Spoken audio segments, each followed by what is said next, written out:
Ассаламу алейкум ва рахматуллахи ва баракату. Ва алейкум ассалам ва рахматуллахи. Уважаемый господин министр, уважаемые делегации. جناب سرپرست وزارت امور خارجه افغانستان، هیئت محترم.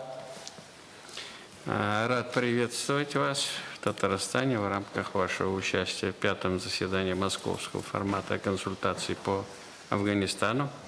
خوشحالم که شما را در شهر قازان می‌بینم در حاشیه مشارکت هیئت افغانستان در رایزنی‌های فرمات مسکو افغانستان. Это уникальный механизм данного формата, не раз доказал свою высокую эффективность. این سازوکار بی‌نظیری است که چندین بار است که ثابت کرده موثر بودن خود را. Несмотря на то, что в истории наших стран были разные периоды, последние десятилетия отношения России и Афганистана носили ровный характер. علیرغم اینکه در روابط بین کشورهای ما روابط مختلفی بوده، در دوره‌های مختلفی گذراندیم، در دهه‌های اخیر این ارتباطات بسیار نزدیک شده است.